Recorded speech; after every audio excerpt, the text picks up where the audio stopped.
ओम शांति 4 ଜାନୁଆରୀ 2025 ସାକାର ମୁରଲୀର ମୁଖ୍ୟ ପଏଣ୍ଟରେ ବାବା କହିଛନ୍ତି, ମିଠେ ବଚ୍ଚେ, ତୁମେମାନେ ଅଶରୀରୀ ହୋଇ ବାବାଙ୍କୁ ଯେତେବେଳେ ସ୍ମରଣ କରୁଛ, ସେତେବେଳେ ତୁମ ପାଇଁ ଏହି ଦୁନିଆ ହିଁ ସମାପ୍ତ ହୋଇଯାଉଛି।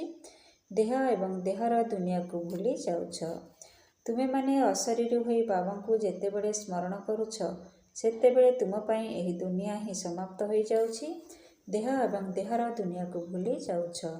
ପ୍ରଶ୍ନ, ବାବାଙ୍କ ଦ୍ୱାରା ସମସ୍ତ ସନ୍ତାନମାନଙ୍କୁ ଜ୍ଞାନର ତୃତୀୟ ନେତ୍ର କାହିଁକି ମିଳିଛି? ବାବାଙ୍କ ଦ୍ୱାରା ସମସ୍ତ ସନ୍ତାନମାନଙ୍କୁ ଜ୍ଞାନର ତୃତୀୟ ନେତ୍ର କାହିଁକି ମିଳିଛି? ଉତ୍ତର, ନିଜକୁ ଆତ୍ମା ମନେକରି ବାବା ଯିଏ ଏବଂ ଯେପରି ଅଟନ୍ତି, ତାଙ୍କୁ ସେହି ରୂପରେ ସ୍ମରଣ କରିବା ପାଇଁ ତୃତୀୟ ନେତ୍ର ମିଳିଛି। କିନ୍ତୁ ଏହି ତୃତୀୟ ନେତ୍ର ସେତେବେଳେ କାମ କରିବ ଯେତେବେଳେ ସମ୍ପୂର୍ଣ୍ଣ ଯୋଗଯୁକ୍ତ ହୋଇ ରହିବ, ଅର୍ଥାତ୍ ଏକମାତ୍ର ବାବାଙ୍କ ସହିତ ସଚ୍ଚା ପ୍ରେମ ରହିବ। କାହାର ନାମ ରୂପରେ ଛନ୍ଦି ହୋଇ ନଥିବ। ମାୟା ବାବାଙ୍କ ସହିତ ପ୍ରୀତି ରଖିବାରେ ହିଁ ବିଘ୍ନ ପକାଉଛି। ଏଥିରେ ହିଁ ପିଲାମାନେ ଧୋକା ଖାଉଛନ୍ତି। ଗୀତ ମରନା ତେରି ଗଲି ମେ। ଓମ୍ ଶାନ୍ତି। ତୁମେ ବ୍ରାହ୍ମଣ ସନ୍ତାନମାନଙ୍କ ବ୍ୟତୀତ ଏହି ଗୀତର ଅର୍ଥକୁ କେହି ବି ବୁଝିପାରିବେ ନାହିଁ। ଯେପରି ବେଦଶାସ୍ତ୍ର ଆଦି ରଚନା କରିଛନ୍ତି, କିନ୍ତୁ ଯାହା କିଛି ବି ପଢ଼ୁଛନ୍ତି ତାହା ଯଥାର୍ଥ ଅର୍ଥକୁ ବୁଝିପାରୁନାହାନ୍ତି। ସେଥିପାଇଁ ବାବା କହୁଛନ୍ତି, ମୁଁ ବ୍ରହ୍ମା ମୁଖ ଦ୍ୱାରା ସବୁ ବେଦଶାସ୍ତ୍ରର ସାର ବୁଝାଉଛି। ସେହିପରି ଏହି ଗୀତାର ଅର୍ଥକୁ ମଧ୍ୟ ଅନ୍ୟ କେହି ବୁଝାଇ ପାରିବେ ନାହିଁ। ବାବା ହିଁ ଏହାର ଅର୍ଥ ବତାଉଛନ୍ତି। ଆତ୍ମା ଯେତେବେଳେ ଶରୀରରୁ ଅଲଗା ହୋଇଯାଏ, ସେତେବେଳେ ଦୁନିଆର ସାରା ସମ୍ବନ୍ଧ ତୁଟିଯାଏ। ଗୀତାର ଅର୍ଥ ମଧ୍ୟ କହୁଛି, ନିଜକୁ ଆତ୍ମା ଭାବି ଅଶରୀରୀ ହୋଇ ବାବାଙ୍କୁ ମନେ ପକାଅ, ତେବେ ତୁମ ପାଇଁ ଏହି ଦୁନିଆ ସମାପ୍ତ ହୋଇଯିବ। ଏହି ଶରୀର ଏହି ପୃଥିବୀରେ ଅଛି। ଆତ୍ମା ଏଥିରୁ ବାହାରିଗଲେ ପୁଣି ସେହି ସମୟରେ ତାଙ୍କ ନିମନ୍ତେ ଯେପରି ମନୁଷ୍ୟ ସୃଷ୍ଟି ହିଁ ନାହିଁ। ଆତ୍ମା ନଙ୍ଗୀ ଅର୍ଥାତ୍ ଅଙ୍ଗବିହୀନ ହୋଇଯାଏ। ପୁଣି ଯେତେବେଳେ ଶରୀରରେ ପ୍ରବେଶ କରେ, ସେତେବେଳେ ପାଠ ଆରମ୍ଭ ହୋଇଯାଏ। ପୁଣି ଗୋଟିଏ ଶରୀର ଛାଡ଼ି ଅନ୍ୟ ଶରୀରରେ ଯାଇ ପ୍ରବେଶ କରିଥାଏ। ମଝିରେ ବ୍ରହ୍ମ ମହତ୍ତତ୍ୱକୁ ଫେରି ଯାଇପାରିବ ନାହିଁ। ଅନ୍ୟ ଶରୀର ଭିତରକୁ ପ୍ରବେଶ କରିଥାଏ। ତାଙ୍କୁ ଏହି ଆକାଶ ତତ୍ତ୍ୱରେ ହିଁ ପାଠ ବଜାଇବାକୁ ପଡ଼ିଥାଏ। ବ୍ରହ୍ମ ଲୋକକୁ ଯିବାର ନାହିଁ। ଆତ୍ମା ଯେତେବେଳେ ଶରୀର ଛାଡ଼ିଦିଏ, ସେତେବେଳେ ନା ଏହି କର୍ମବନ୍ଧନ ନା ସେ କର୍ମବନ୍ଧନ ରହେ। ଶରୀରରୁ ହିଁ ଅଲଗା ହୋଇଯାଏ ନା। ପୁଣି ଅନ୍ୟ ଶରୀର ଧାରଣ କରିଲେ କର୍ମବନ୍ଧନ ଆରମ୍ଭ ହୋଇଯାଏ। ଏହି କଥା ତୁମମାନଙ୍କ ବ୍ୟତୀତ ଆଉ କୌଣସି ମନୁଷ୍ୟ ଜାଣି ନାହାନ୍ତି। ବାବା ବୁଝାଉଛନ୍ତି, ସମସ୍ତେ ବିଲକୁଲ ଅବୁଝା ଅଛନ୍ତି, କିନ୍ତୁ ନିଜକୁ ଅବୁଝା ବୋଲି ଭାବୁ ନାହାନ୍ତି। ନିଜକୁ ବୁଦ୍ଧିମାନ ଭାବୁଛନ୍ତି। ଶାନ୍ତି ପୁରସ୍କାର ଦେଇ ଚାଲିଛନ୍ତି। ଏହି କଥାକୁ ତୁମେ ବ୍ରାହ୍ମଣ କୁଳଭୂଷଣ ପିଲାମାନେ ଭଲ ଭାବରେ ବୁଝାଇ ପାରିବ। ସେମାନେ ତ ଜାଣି ହିଁ ନାହାନ୍ତି ଯେ ଶାନ୍ତି କାହାକୁ କୁହାଯାଉଛି। କେହି କେହି ତ ମହାତ୍ମାଙ୍କ ପାଖକୁ ଯାଇ କହୁଛନ୍ତି, ମନରେ ଶାନ୍ତି କିପରି ହେବ? ଏ କଥା କହୁଛନ୍ତି ଯେ ବିଶ୍ୱରେ ଶାନ୍ତି କିପରି ହେବ? ଏପରି କହିବେ ନାହିଁ କି ନିରାକାରୀ ଦୁନିଆରେ ଶାନ୍ତି କିପରି ହେବ? ତାହା ତ ହେଉଛି ଶାନ୍ତିଧାମ। ଆମେ ଆତ୍ମାମାନେ ଶାନ୍ତିଧାମରେ ରହୁଛୁ, କିନ୍ତୁ ଏମାନେ ତ ମନର ଶାନ୍ତି କଥା କହୁଛନ୍ତି। ସେମାନେ ଜାଣି ନାହାନ୍ତି ଯେ ଶାନ୍ତି କିପରି ମିଳିବ। ଶାନ୍ତିଧାମ ତ ଆମର ଘର ଅଟେ। ଏଠାରେ ଶାନ୍ତି କିପରି ମିଳିବ? ହଁ, ସତ୍ୟ ଯୁଗରେ ସୁଖ, ଶାନ୍ତି, ସମ୍ପତ୍ତି ସବୁକିଛି ଥାଏ। ଯେଉଁ ଦୁନିଆର ସ୍ଥାପନା ବାବା କରୁଛନ୍ତି, ଏଠାରେ ତ କେତେ ଅଶାନ୍ତି ଅଛି। ଏସବୁ କଥା ଏବେ ତୁମେ ପିଲାମାନେ ହିଁ ଜାଣୁଛ। ସୁଖ, ଶାନ୍ତି, ସମ୍ପତ୍ତି ଭାରତରେ ହିଁ ଥିଲା। ସେହି ସମ୍ପତ୍ତି ବାବାଙ୍କର ଥିଲା ଏବଂ ଦୁଃଖ, ଅଶାନ୍ତି, କାଙ୍ଗାଳପଣିଆ ଏହି ସମ୍ପତ୍ତି ହେଉଛି ରାବଣର। ଏହିସବୁ କଥା ବେହଦର ବାବା ବସି ସନ୍ତାନମାନଙ୍କୁ ବୁଝାଉଛନ୍ତି। ବାବା ପରମଧାମ ନିବାସୀ ଜ୍ଞାନର ସାଗର ଅଟନ୍ତି, ଯିଏକି ଆମକୁ ସୁଖଧାମର ସମ୍ପତ୍ତି ଦେଉଛନ୍ତି। ସେ ଆମ ଆତ୍ମାମାନଙ୍କୁ ବୁଝାଉଛନ୍ତି, ଏ କଥା ତ ଜାଣିଛ ଯେ ଆତ୍ମାରେ ହିଁ ଜ୍ଞାନ ରହିଛି। ବାବାଙ୍କୁ ହିଁ ଜ୍ଞାନର ସାଗର କୁହାଯାଏ। ସେହି ଜ୍ଞାନର ସାଗର ଏହି ଶରୀର ଦ୍ୱାରା ବିଶ୍ୱର ଇତିହାସ ଭୂଗୋଳ ବୁଝାଉଛନ୍ତି। ବିଶ୍ୱର ଏକ ନିର୍ଦ୍ଦିଷ୍ଟ ଆୟୁଷ ମଧ୍ୟ ଥିବ ନା। ବିଶ୍ୱ ତ ରହିଛି ନା। କେବଳ ନୂଆ ଦୁନିଆ ଏବଂ ପୁରୁଣା ଦୁନିଆ କୁହାଯାଉଛି। ଏ କଥା ମଧ୍ୟ ମନୁଷ୍ୟମାନେ ଜାଣି ନାହାନ୍ତି। ନୂଆ ଦୁନିଆରୁ ପୁରୁଣା ଦୁନିଆ ହେବାରେ କେତେ ସମୟ ଲାଗୁଛି। ତୁମେମାନେ ଜାଣିଛ କଳିଯୁଗ ପରେ ସତ୍ୟଯୁଗ ନିଶ୍ଚିନ୍ତ ଆସିବ। ସେଥିପାଇଁ କଳିଯୁଗ ଏବଂ ସତ୍ୟଯୁଗର ସଙ୍ଗମରେ ବାବାଙ୍କୁ ଆସିବାକୁ ପଡ଼ୁଛି।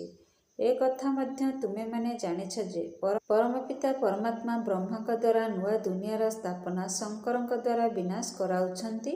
ତ୍ରିମୂର୍ତ୍ତିର ଅର୍ଥ ହେଉଛି ସ୍ଥାପନା, ବିନାଶ, ପାଳନା।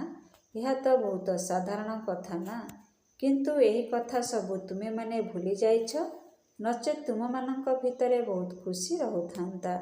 ନିରନ୍ତର ମନେ ରହିବା ଉଚିତ, ବାବା ଆମକୁ ଏବେ ନୂଆ ଦୁନିଆ ପାଇଁ ଯୋଗ୍ୟ କରାଉଛନ୍ତି। ତୁମେ ଭାରତବାସୀ ହିଁ ଯୋଗ୍ୟ ହେଉଛ, ଆଉ କେହି ହୁଅନ୍ତି ନାହିଁ। ହଁ, ଯେଉଁମାନେ ଅନ୍ୟ ଅନ୍ୟ ଧର୍ମକୁ ଚାଲି ଯାଉଛନ୍ତି ସେମାନେ ଆସିଯିବେ, ପୁଣି ଏହି ଧର୍ମକୁ ଆସିଯିବେ ଯେପରି ଅନ୍ୟ ଧର୍ମକୁ ଚାଲି ଯାଇଥିଲେ। ଏହି ସମସ୍ତ ଜ୍ଞାନ ତୁମମାନଙ୍କ ବୁଦ୍ଧିରେ ଅଛି। ମନୁଷ୍ୟମାନଙ୍କୁ ବୁଝାଇବାକୁ ହେବ ଯେ ଏହି ପୁରୁଣା ଦୁନିଆ ଏବେ ବଦଳୁଛି। ମହାଭାରତ ଲଢ଼େଇ ମଧ୍ୟ ଲାଗିବ ନିଶ୍ଚିନ୍ତ। ବର୍ତ୍ତମାନ ହିଁ ବାବା ଆସି ରାଜଯୋଗ ଶିଖାଉଛନ୍ତି। ଯେଉଁମାନେ ରାଜଯୋଗ ଶିଖୁଛନ୍ତି ସେମାନେ ନୂଆ ଦୁନିଆକୁ ଚାଲିଯିବେ। ତୁମେ ସମସ୍ତଙ୍କୁ ବୁଝାଇ ପାରିବ ଯେ ଭଗବାନ ହିଁ ସର୍ବୋଚ୍ଚ ଅଟନ୍ତି। ପୁଣି ବ୍ରହ୍ମା, ବିଷ୍ଣୁ, ଶଙ୍କର ପୁଣି ଏଠାରେ ଅର୍ଥାତ୍ ସାକାର ସୃଷ୍ଟିରେ ମୁଖ୍ୟ ହେଲେ ଜଗତମ୍ବା, ଜଗତ ପିତା। ବାବା ଏହି ଦୁନିଆକୁ ବ୍ରହ୍ମାଙ୍କ ଶରୀର ମାଧ୍ୟମରେ ଆସୁଛନ୍ତି। ପ୍ରଜାପିତା ବ୍ରହ୍ମା ତ ଏଠାରେ ଅଛନ୍ତି ନା।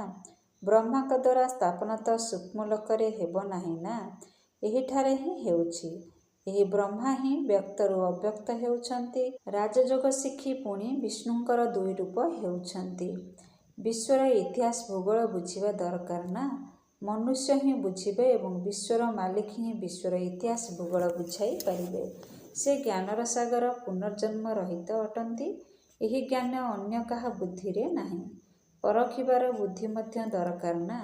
ଶୁଣୁଥିବା ଆତ୍ମାମାନଙ୍କ ବୁଦ୍ଧିରେ କିଛି ଧାରଣା ହେଉଛି ନା କେବଳ ଶୁଣୁଛନ୍ତି? ନାଡ଼ି ଦେଖିବା ଦରକାର। ଅଜମଲ ଖାଁ ନାମକ ଜଣେ ନାମୀଗ୍ରାମୀ ବୈଦ୍ୟ ଥିଲେ, ଯିଏକି ରୋଗୀକୁ ଦେଖିବା ମାତ୍ରେ ହିଁ ତାର ରୋଗ ବିଷୟରେ ଜାଣିପାରୁଥିଲେ। ଏବେ ତୁମମାନଙ୍କୁ ମଧ୍ୟ ବୁଝିବାକୁ ହେବ ଯେ ଇଏ ଏହି ଜ୍ଞାନକୁ ବୁଝିବା ପାଇଁ ଯୋଗ୍ୟ ଅଟନ୍ତି ନା ନାହିଁ। ବାବା ପିଲାମାନଙ୍କୁ ଜ୍ଞାନର ତୃତୀୟ ନେତ୍ର ଦେଇଛନ୍ତି, ଯାହାଦ୍ୱାରା ତୁମେମାନେ ନିଜକୁ ଆତ୍ମା ଭାବି ବାବା ଯିଏ ଏବଂ ଯେପରି ତାଙ୍କୁ ସେହି ରୂପରେ ମନେ ପକାଉଛ। କିନ୍ତୁ ଏପରି ବୁଦ୍ଧି ସେହିମାନଙ୍କର ହେବ ଯିଏ ସମ୍ପୂର୍ଣ୍ଣ ଯୋଗଯୁକ୍ତ ହୋଇଥିବେ, ଯାହାଙ୍କର ବାବାଙ୍କ ସହିତ ପ୍ରୀତିବୁଦ୍ଧି ହୋଇଥିବ। ସମସ୍ତେ ତ ପ୍ରୀତିବୁଦ୍ଧି ହେବେ ନାହିଁ ନା, କାରଣ ପରସ୍ପରର ନାମ ରୂପରେ ବାନ୍ଧି ହୋଇ ରହିଛନ୍ତି। ବାବା କହୁଛନ୍ତି ମୋ ସହିତ ପ୍ରୀତି ଲଗାଅ ନା। ମାୟା ଏମିତି ଯେ ବାବାଙ୍କ ସହ ପ୍ରୀତି ରଖିବାକୁ ଦେଉନାହିଁ। ମାୟା ମଧ୍ୟ ଦେଖିଥାଏ ଯେ ମୋର ଗ୍ରାହକ ଚାଲି ଯାଉଛି, ତେଣୁ ଏକଦମ ନାକ କାନରୁ ଧରି ନେଇଥାଏ। ପୁଣି ଯେତେବେଳେ ଧୋକା ଖାଆନ୍ତି ସେତେବେଳେ ବୁଝିଯାଅ ଯେ ମାୟାଠାରୁ ଧୋକା ଖାଇଲୁ। ସେମାନେ ମାୟାଜିତ୍ ଜଗତଜିତ୍ ହୋଇପାରିବେ ନାହିଁ, ଉଚ୍ଚପଦ ପାଇପାରିବେ ନାହିଁ। ଏଥିରେ ହିଁ ମେହନତ ରହିଛି। ଶ୍ରୀମତ୍ କହୁଛି ମୋତେ ମନେ ପକାଇଲେ ତୁମର ବୁଦ୍ଧି ଯାହା ପତିତ ହୋଇଯାଇଛି ତାହା ପବିତ୍ର ହୋଇଯିବ। କିନ୍ତୁ କେତେକଙ୍କୁ ବହୁତ ମୁସ୍କିଲ ଲାଗୁଛି। ଏଥିରେ ଗୋଟିଏ ବିଷୟ ରହିଛି, ଅଲଫ୍ ଏବଂ ବେ ଅର୍ଥାତ୍ ବାବା ଏବଂ ରାଜତ୍ୱ। ବାସ୍ ଦୁଇଟି ଅକ୍ଷର ମଧ୍ୟ ମନେ ରଖିପାରୁ ନାହାନ୍ତି। ବାବା କହୁଛନ୍ତି ଅଲେଫକୁ ମନେ ପକାଅ, କିନ୍ତୁ ପିଲାମାନେ ନିଜର ଦେହକୁ ଅନ୍ୟର ଦେହକୁ ୟାଦ କରୁଛନ୍ତି। ବାବା କହୁଛନ୍ତି ଦେହକୁ ଦେଖୁଥିଲେ ମଧ୍ୟ ତୁମେମାନେ ମୋତେ ମନେ ପକାଅ। ମୋତେ ଦେଖିବା ଏବଂ ବୁଝିବା ପାଇଁ ଆତ୍ମାକୁ ଏବେ ତୃତୀୟ ନେତ୍ର ମିଳିଛି, ତେଣୁ ତୃତୀୟ ନେତ୍ରକୁ କାର୍ଯ୍ୟରେ ଲଗାଅ।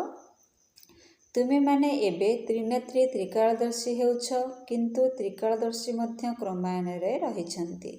ଜ୍ଞାନର ଧାରଣା କରିବା କୌଣସି ମୁସ୍କିଲ କଥା ନୁହେଁ। ବହୁତ ଭଲ ବୁଝୁଛନ୍ତି, କିନ୍ତୁ ଯୋଗବଳ କମ୍ ଅଛି। ଦେହୀ ଅଭିମାନୀ ପଣିଆ ବହୁତ କମ୍। ଟିକିଏ କଥାରେ କ୍ରୋଧ ରାଗ ଆସିଯାଉଛି, ତଳକୁ ଖସି ଯାଉଛନ୍ତି, ଉଠୁଛନ୍ତି ପୁଣି ପଡ଼ୁଛନ୍ତି। ଆଜି ଉଠିଲେ କାଲି ପୁଣି ପଡ଼ି ଯାଉଛନ୍ତି। ମୁଖ୍ୟ ହେଲା ଦେହ ଅଭିମାନ, ପୁଣି ଅନ୍ୟ ସବୁ ବିକାର, ଲୋଭ, ମୋହ ଆଦିରେ ଫସି ରହୁଛନ୍ତି। ଦେହର ମଧ୍ୟ ମୋହ ରହିଥାଏ ନା। ମାତାମାନଙ୍କର ମୋହ ଅଧିକ ରହିଥାଏ। ଏବେ ବାବା ଆସି ସେଥିରୁ ମୁକ୍ତ କରୁଛନ୍ତି। ତୁମମାନଙ୍କୁ ଅବିନାଶୀ ବାବା ମିଳିଛନ୍ତି, ପୁଣି ମୋହ କାହିଁକି ରଖୁଛ? ସେ ସମୟରେ ଚେହେରା ଏବଂ କଥାବାର୍ତ୍ତା ହିଁ ମାଙ୍କଡ଼ ସଦୃଶ୍ୟ ହୋଇଯାଇଥାଏ। ବାବା କହୁଛନ୍ତି, ନଷ୍ଟମୋହା ହୋଇଯାଅ, ନିରନ୍ତର ମୋତେ ମନେ ପକାଅ। ମୁଣ୍ଡ ଉପରେ ବହୁତ ପାପର ବୋଝ ରହିଛି, ତାହା କିପରି ଓହ୍ଲାଇବ? କିନ୍ତୁ ମାୟା ଏପରି ଯେ ୟାଦ କରିବାକୁ ଦେଉନାହିଁ। ଯେତେ ମୁଣ୍ଡ ପିଟିଲେ ମଧ୍ୟ ବାରମ୍ବାର ବୁଦ୍ଧିକୁ ଭ୍ରମିତ କରି ଦେଉଛି। କେତେ ଚେଷ୍ଟା କରୁଛନ୍ତି ଆମେ ସବୁଠାରୁ ପ୍ରିୟ ବାବାଙ୍କର ହିଁ ମହିମା କରୁଥିବା। ବାବା, ବାସ୍ ଆପଣଙ୍କ ପାଖକୁ ହିଁ ଯାଉଛୁ, କିନ୍ତୁ ଭୁଲି ଯାଉଛନ୍ତି। ବୁଦ୍ଧି ଅନ୍ୟ ଆଡ଼କୁ ଚାଲି ଯାଉଛି। ଇଏ ବ୍ରହ୍ମା ପ୍ରଥମ ନମ୍ବରରେ ଆସୁଥିବା ଆତ୍ମା ମଧ୍ୟ ପୁରୁଷାର୍ଥୀ ଅଟନ୍ତି ନା? ପିଲାମାନଙ୍କ ବୁଦ୍ଧିରେ ଏହି କଥା ମନେ ରହିବା ଉଚିତ ଯେ ଆମେ ଈଶ୍ୱରୀୟ ଛାତ୍ର ଅଟୁ। ଗୀତାରେ ମଧ୍ୟ ଅଛି, ଭଗବାନୁବାଚ ମୁଁ ତୁମକୁ ରାଜାମାନଙ୍କର ରାଜା କରୁଛି। କେବଳ ଶିବଙ୍କ ବଦଳରେ କୃଷ୍ଣଙ୍କର ହିଁ ନାମ ଲେଖି ଦେଇଛନ୍ତି। ବାସ୍ତବରେ ଶିବଙ୍କ ଜୟନ୍ତୀ ସମଗ୍ର ଦୁନିଆରେ ପାଳନ କରିବା ଉଚିତ। ଶିବ ବାବା ସମସ୍ତଙ୍କୁ ଦୁଃଖରୁ ମୁକ୍ତ କରି ଗାଇଡ୍ ହୋଇ ନେଇଯାଉଛନ୍ତି।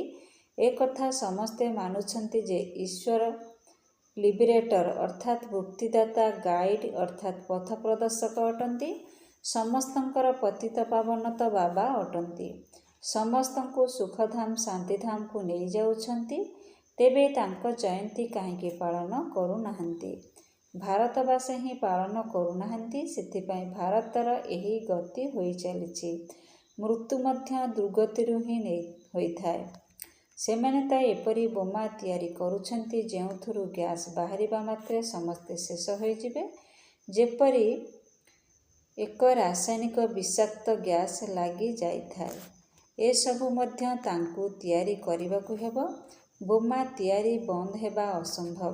ଯାହା କଳ୍ପ ପୂର୍ବରୁ ହୋଇଥିଲା ତାହା ଏବେ ପୁନରାବୃତ୍ତି ହେବ। ଏହି ବମ୍ ଏବଂ କ୍ଷେପଣାସ୍ତ୍ର ଦ୍ୱାରା ଏବଂ ପ୍ରାକୃତିକ ବିପର୍ଯ୍ୟୟ ଦ୍ୱାରା ପୁରୁଣା ଦୁନିଆର ବିନାଶ ହୋଇଥିଲା ଏବଂ ଏବେ ମଧ୍ୟ ହେବ। ଯେତେବେଳେ ବିନାଶର ସମୟ ହେବ, ଡ୍ରାମା ପ୍ଲାନ୍ ଅନୁସାରେ ସେମାନେ ଅଭିନୟ କରିବାକୁ ଆସିବେ। ଡ୍ରାମା ବିନାଶ ନିଶ୍ଚୟ କରାଇବ।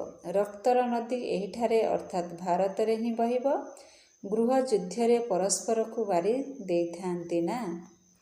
କିନ୍ତୁ ତୁମମାନଙ୍କ ଭିତରୁ ମଧ୍ୟ ଅଳ୍ପ କିଛି ପିଲା ଜାଣିଛନ୍ତି ଯେ ଏହି ଦୁନିଆ ବଦଳୁଛି। ଏବେ ଆମେ ସୁଖଧାମକୁ ଯାଉଛୁ। ତେଣୁ ସର୍ବଦା ଜ୍ଞାନର ଅତୀନ୍ଦ୍ରିୟ ସୁଖରେ ରହିବା ଉଚିତ।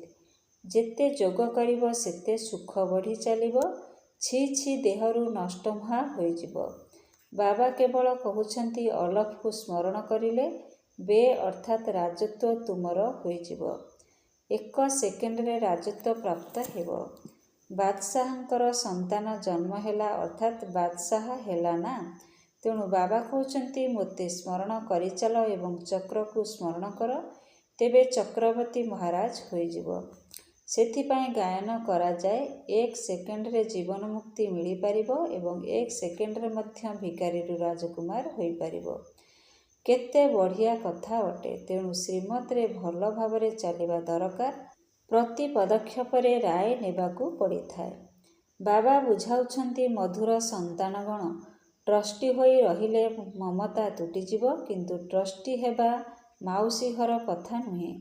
ଇଏ ନିଜେ ଟ୍ରଷ୍ଟି ହୋଇ ପିଲାମାନଙ୍କୁ ମଧ୍ୟ ଟ୍ରଷ୍ଟି କରୁଛନ୍ତି।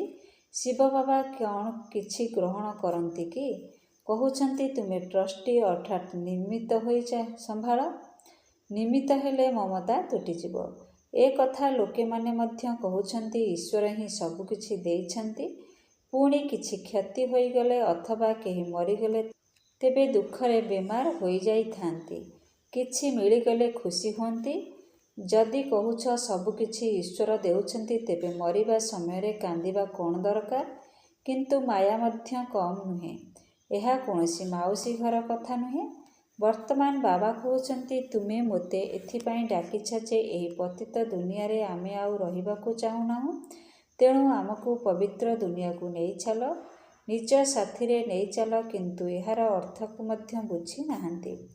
ପତିତପାବନ ଆସିଲେ ଶରୀର ନିଶ୍ଚୟ ବିନାଶ ହେବ ନା? ତେବେ ତ ଆତ୍ମାମାନଙ୍କୁ ସାଥିରେ ନେଇପାରିବ। ତେଣୁ ଏପରି ବାବାଙ୍କ ସହିତ ପ୍ରୀତିବୁଦ୍ଧି ରହିବା ଦରକାର। ସେହି ଜଣଙ୍କ ସହିତ ହିଁ ସ୍ନେହ ରଖିବା ଦରକାର। ତାଙ୍କୁ ହିଁ ସ୍ମରଣ କରିବା ଦରକାର।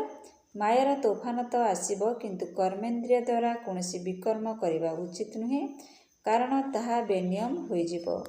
ବାବା କହୁଛନ୍ତି, ମୁଁ ଆସି ଏହି ଶରୀରର ଆଧାର ନେଉଛି। ଏହା ବ୍ରହ୍ମାଙ୍କର ଶରୀର ଅଟେ ନା। ତୁମମାନଙ୍କୁ ବାବାଙ୍କୁ ସ୍ମରଣ କରିବାକୁ ହେବ। ତୁମେମାନେ ଜାଣିଛ, ବ୍ରହ୍ମା ମଧ୍ୟ ପିତା ଏବଂ ଶିବ ମଧ୍ୟ ପିତା ଅଟନ୍ତି। ବ୍ରହ୍ମା ଏବଂ ଶଙ୍କରକୁ ବାବା ବୋଲି କୁହାଯିବ ନାହିଁ। ଶିବ ବାବା ନିରାକାର ପିତା ଅଟନ୍ତି। ପ୍ରଜାପିତା ବ୍ରହ୍ମା ସାକାରୀ ପିତା ଅଟନ୍ତି। ଏବେ ତୁମେ ସାକାର ଦ୍ୱାରା ନିରାକାର ବାବାଙ୍କଠାରୁ ବସା ନେଉଛ। ଦାଦା ଅର୍ଥାତ୍ ଜେଜେବାପା ଶିବ ବାବା ଏହାଙ୍କ ମଧ୍ୟରେ ପ୍ରବେଶ କରୁଛନ୍ତି। ସେଥିପାଇଁ କୁହାଯାଉଛି, ଦାଦାଙ୍କର ବସା ବାବାଙ୍କ ଦ୍ୱାରା ଆମେ ନେଉଛୁ। ଦାଦା ହେଉଛନ୍ତି ନିରାକାର, ବାବା ହେଉଛନ୍ତି ସାକାର। ଏହା କେତେ ବିଚିତ୍ର ଏବଂ ନୂଆ କଥା ଅଟେ ନା। ତ୍ରିମୂର୍ତ୍ତି ଦେଖାଉଛନ୍ତି, କିନ୍ତୁ କିଛି ବି ବୁଝି ନାହାନ୍ତି। ଶିବଙ୍କୁ ଅଲଗା କରି ଦେଇଛନ୍ତି। ବାବା କେତେ ଭଲ ଭଲ କଥା ବୁଝାଉଛନ୍ତି। ତେଣୁ ଖୁସି ରହିବା ଉଚିତ ଯେ ଆମେ ତାଙ୍କ ଛାତ୍ର ହୋଇଛୁ। ବାବା ଆମର ବାପା, ଶିକ୍ଷକ, ସଦ୍ଗୁରୁ ଅଟନ୍ତି। ଏବେ ତୁମେମାନେ ବିଶ୍ୱର ଇତିହାସ ଭୂଗୋଳ ବେହଦ ବାବାଙ୍କଠାରୁ ଶୁଣୁଛ, ପୁଣି ଅନ୍ୟମାନଙ୍କୁ ଶୁଣାଉଛ। ଏହା 5000 ବର୍ଷର ଚକ୍ର ଅଟେ। କଲେଜର ପିଲାମାନଙ୍କୁ ମଧ୍ୟ ବିଶ୍ୱର ଇତିହାସ ଭୂଗୋଳ ବୁଝାଇବା ଉଚିତ। 84 ଜନ୍ମର ସିଢ଼ି କ'ଣ, ଭାରତର ଆରୋହଣ କଳା ଏବଂ ଅବରୋହଣ କଳା କିପରି ହେଉଛି, ଏହାକୁ ବୁଝାଇବାକୁ ହେବ। 1 ସେକେଣ୍ଡରେ ଭାରତ ସ୍ୱର୍ଗ ହୋଇଯାଉଛି, ପୁଣି 84 ଜନ୍ମରେ ଭାରତ ନର୍କ ହେଉଛି। ଏହା ତ ବହୁତ ସହଜ ବୁଝିବାର କଥା। ଭାରତ ସୁବର୍ଣ୍ଣ ଯୁଗରୁ ଲୌହ ଯୁଗକୁ କିପରି ଆସିଲା, ଏକଥା ଭାରତବାସୀମାନଙ୍କୁ ବୁଝାଇବା ଦରକାର। ଟିଚର୍ସଙ୍କୁ ମଧ୍ୟ ବୁଝାଇବାକୁ ହେବ।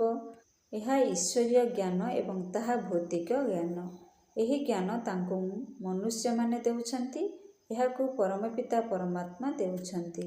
ଶିବ ବାବା ମନୁଷ୍ୟ ସୃଷ୍ଟିର ହିଁ ବୀଜରୂପ, ତେଣୁ ତାଙ୍କ ପାଖରେ ମନୁଷ୍ୟ ସୃଷ୍ଟିର ହିଁ ଜ୍ଞାନ ରହିବ। ଆଚ୍ଛା, ମିଠା ମିଠା ଶିଖିଲେ ସନ୍ତାନମାନଙ୍କ ପ୍ରତି ମାତା ପିତା ବାପଦାଦାଙ୍କର ମଧୁର ସ୍ନେହ ସମ୍ପନ୍ନ ଶୁଭେଚ୍ଛା ଏବଂ ସୁପ୍ରଭାତ। ଆତ୍ମିକ ପିତାଙ୍କର ଆତ୍ମିକ ସନ୍ତାନମାନଙ୍କୁ ନମସ୍ତେ। ଆତ୍ମିକ ସନ୍ତାନମାନଙ୍କର ଆତ୍ମିକ ପିତାଙ୍କୁ ନମସ୍ତେ ନମସ୍ତେ ନମସ୍ତେ। ଓମ୍ ଶାନ୍ତି। ମେରା ବାବା, ପ୍ୟାରା ବାବା, ମିଠା ବାବା, ଶୁକ୍ରିୟା ବାବା। ଓମ୍ ଶାନ୍ତି। ଧାରଣା ପାଇଁ ମୁଖ୍ୟ ସାର ଏଥିରେ ଏହି ଛି ଦେହଠାରୁ ସମ୍ପୂର୍ଣ୍ଣ ନଷ୍ଟମୁହା ହୋଇ ଜ୍ଞାନର ଅତୀନ୍ଦ୍ରିୟ ସୁଖରେ ରହିବାକୁ ହେବ। ବୁଦ୍ଧିରେ ରହୁଛେ, ବର୍ତ୍ତମାନ ଏହି ଦୁନିଆ ବଦଳିବାକୁ ଯାଉଛି ଏବଂ ଆମେ ନିଜର ସୁଖଧାମକୁ ଯାଉଛୁ। ଏହି ଛି ଦେହଠାରୁ ସମ୍ପୂର୍ଣ୍ଣ ନଷ୍ଟମୁହା ହୋଇ ଜ୍ଞାନର ଅତୀନ୍ଦ୍ରିୟ ସୁଖରେ ରହିବାକୁ ହେବ। ବୁଦ୍ଧିରେ ରହୁଛେ, ବର୍ତ୍ତମାନ ଏହି ଦୁନିଆ ବଦଳିବାକୁ ଯାଉଛି ଏବଂ ଆମେ ନିଜର ସୁଖଧାମକୁ ଯାଉଛୁ। 2 ନିମିତ୍ତ ହୋଇ ସବୁକିଛି ଦାୟିତ୍ୱ ସମ୍ଭାଳି ନିଜର ମମତା ତୁଟାଇ ଦେବାକୁ ହେବ। ଏକମାତ୍ର ବାବାଙ୍କ ସହିତ ସଚ୍ଚା ପ୍ରୀତି ରଖିବାକୁ ହେବ। କର୍ମେନ୍ଦ୍ରିୟ ଦ୍ୱାରା କେବେ ବି କୌଣସି ବିକର୍ମ କରିବା ଉଚିତ ନୁହେଁ। ନିମିତ୍ତ ହୋଇ ସବୁକିଛି ଦାୟିତ୍ୱ ସମ୍ଭାଳି ନିଜର ମମତା ତୁଟାଇ ଦେବାକୁ ହେବ। ଏକମାତ୍ର ବାବାଙ୍କ ସହିତ ସଚ୍ଚା ପ୍ରୀତି ରଖିବାକୁ ହେବ। କର୍ମେନ୍ଦ୍ରିୟ ଦ୍ୱାରା କେବେ ବି କୌଣସି ବିକର୍ମ କରିବା ଉଚିତ ନୁହେଁ। ବରଦାନ। ବ୍ରହ୍ମା ବାବାଙ୍କ ଭଳି ନିଜର ଶ୍ରେଷ୍ଠରୁ ଶ୍ରେଷ୍ଠ ଚିତ୍ର ନିର୍ମାଣ କରୁଥିବା ପରୋପକାରୀ ହୁଅ। ଶ୍ରେଷ୍ଠ ସ୍ମୃତି ଏବଂ ଶ୍ରେଷ୍ଠ କର୍ମ ଦ୍ୱାରା ନିଜର ଭାଗ୍ୟର ଚିତ୍ର ତ ସବୁ ପିଲା ତିଆରି କରୁଛନ୍ତି। ଏବେ କେବଳ ସମ୍ପୂର୍ଣ୍ଣତାର ବା ବ୍ରହ୍ମା ବାବାଙ୍କ ସମାନ ଶ୍ରେଷ୍ଠରୁ ଶ୍ରେଷ୍ଠ ହେବାର ଅନ୍ତିମ ସ୍ପର୍ଶ ବାକି ରହିଛି। ସେଥିପାଇଁ ପରୋପକାରୀ ହୁଅ, ଅର୍ଥାତ୍ ସ୍ୱାର୍ଥ ଭାବଠାରୁ ସର୍ବଦା ମୁକ୍ତ ରୁହ। ପ୍ରତ୍ୟେକ ପରିସ୍ଥିତିରେ, ପ୍ରତ୍ୟେକ କାର୍ଯ୍ୟରେ, ପ୍ରତ୍ୟେକ ସହଯୋଗୀ ସଂଗଠନ ଭିତରେ ଯେତିକି ନିଃସ୍ୱାର୍ଥପଣିଆ ରହିବ, ସେତିକି ହିଁ ପରୋପକାରୀ ହୋଇପାରିବ ଏବଂ ସର୍ବଦା ନିଜକୁ ଭରପୁର ଅନୁଭବ କରିବ। ସର୍ବଦା ପ୍ରାପ୍ତି ସ୍ୱରୂପର ସ୍ଥିତିରେ ସ୍ଥିତ ରହିବ ଏବଂ ନିଜ ପ୍ରତି କିଛି ବି ସ୍ୱୀକାର କରିବ ନାହିଁ।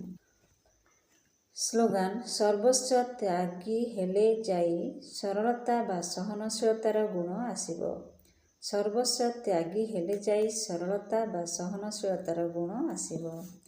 ଓମ୍ ଶାନ୍ତି। ଓମ୍ ଶାନ୍ତି। ଓମ୍ ଶାନ୍ତି।